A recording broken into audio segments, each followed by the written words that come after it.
the strategic side of what I think we're seeing the gold movement is ultimately what if you take a step back and try to see the forest for the trees of what the Trump administration is trying to do. The Ukraine war showed us we got outproduced by the Russians badly. We couldn't produce shells. We couldn't produce Stinger missiles. We were reliant on essentially China to supply our industrial base, to supply our defense base. We have been borrowing money from China to build weapons to face down China using Chinese components. And it's not a good strategy when your biggest geopolitical adversary is China. Right. And so starting with COVID. Could it be that we were using Chinese components to arm the Ukrainians in a war against Russia, which is allied with China? I think that absolutely could be the case. And I think that we know the Chinese were supplying Russians with dual-use goods as well. And so China's on both sides.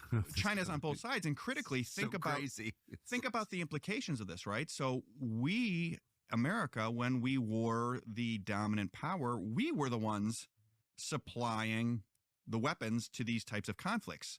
Now we didn't really have the ability to credibly say Ukraine, Taiwan, and Israel, we can supply all of you at once. Empirically, we demonstrated over the last 3 years it was impossible. We were moving Patriot systems out of Israel to Ukraine, and then having to backtrack in certain areas in different conflicts as a result of that. When paired with what happened in COVID, which was, hey, we need more PPE and supplies and what have you, and China said, just as soon as we get ours, we were dependent on China in COVID, and it was made crystal clear to Washington that the defense industrial base has been too hollowed out by this currency system whereby we export dollars and we export our factories and our workers, and China sends us stuff and we send them dollars, and they send us goods they send us goods, we send them dollars, and then they reinvest those dollars in our financial markets. And that's fine. That has been how the world has worked for 50 years. And it's been great for Wall Street. It's been great for Washington. It's been great for China. It's not been great for the American middle and working class whose factories got offshore to China. And Washington was fine with that until all of a sudden they realized this process has gone so far, we cannot credibly fight a war without Chinese factories. And the Defense Department is saying, and they began saying it 10 years ago, no mas, we're done here.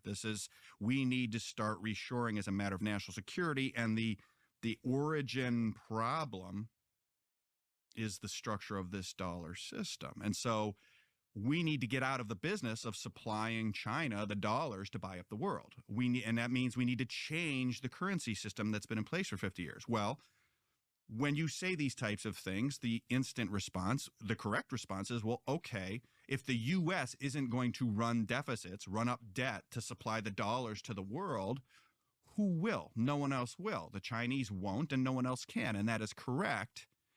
And the answer is then you're going to have to settle deficits in something else that is nobody else's debt, nobody else's liability, and that is gold. And I think that's where this is going, which is, and I think it's part of the reason why the U.S. is actually buying gold, is to try to turbocharge this change to this system. When you hear President Trump say we want to go back to tariffs and cut income taxes, when you hear Marco Rubio in his confirmation hearing say within 10 years we are going to be dependent on China for everything if we do not take aggressive actions to change and start to reshore, change this currency system and reshore. When you have Senator Vance say what he said in 2023 to Powell about the dollar increasingly being a resource curse, about which Vance is very familiar, having grown up in West Virginia and Southern Ohio and seeing the deindustrialization. The chapter and verse, this administration understands this problem.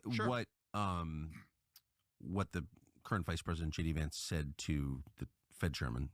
So in 2023, he said that the dollar shows the hallmarks of a resource curse, which is it's often called Dutch disease. I might refer to it as there, which is effectively, if you're Saudi Arabia and you discover that you are the biggest, lowest cost producer of oil, you produce a lot of oil and the rest of your economy shrivels up and does nothing. It withers away. And it ultimately becomes a strategic handicap or a strategic risk. And you get corruption every time. Exactly. And Vance's point was that the dollar's reserve status, we are the Saudi Arabia of money. That's how the system has worked for 50 years. We produce the world's reserve currency.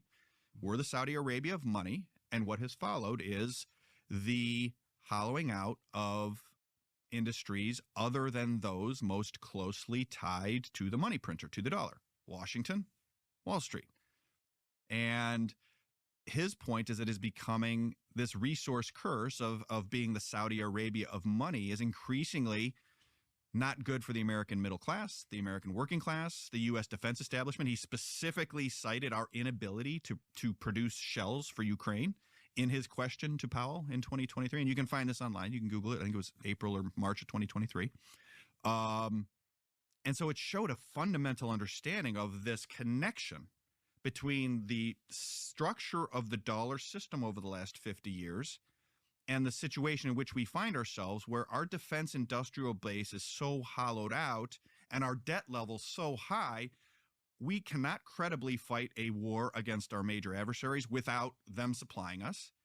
And our debt is so high that they can weaponize our debt against us. And so ultimately, I think the strategic reason why we're starting to see gold re-enter the conversation, why central banks have been buying gold for 10 to 12 years, why the U.S. we're likely moving to a system advocated for by the policies of the United States, if not outright saying, hey, we want gold to be we want gold to be the neutral reserve asset. But we can see the policies, and they are they're functionally indistinguishable from saying we want gold to be the neutral reserve asset.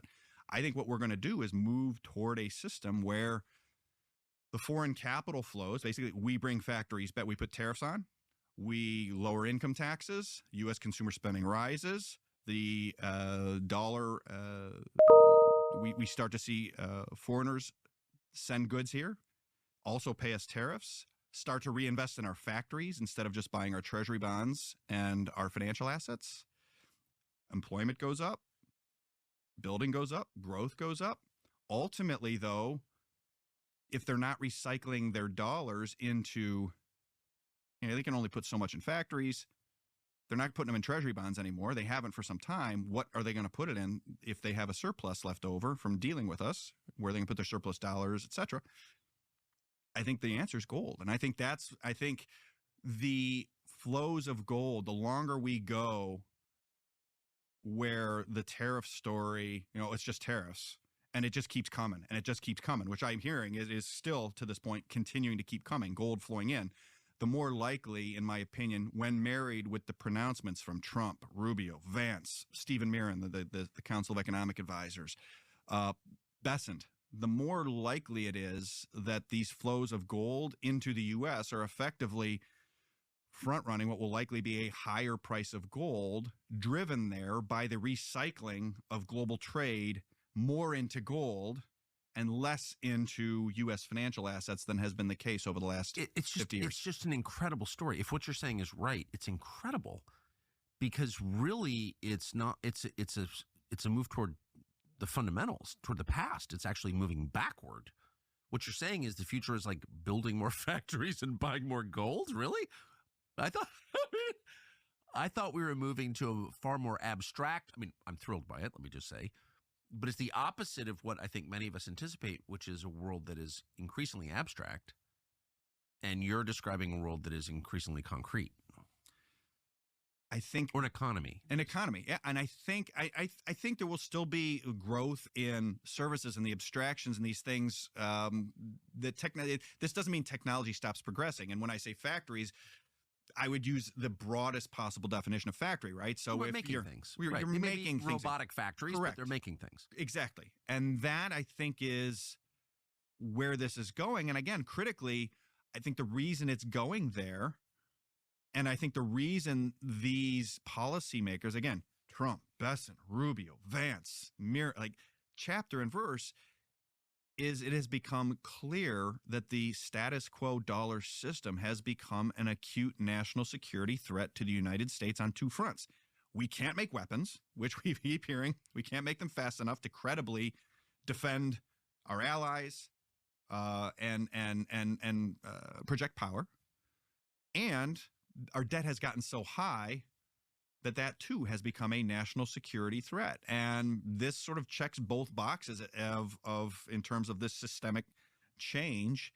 It makes America great again. So the people who built this country built it because they wanted freedom. One word, freedom. They wanted freedom from oppressors who forced them to buy overpriced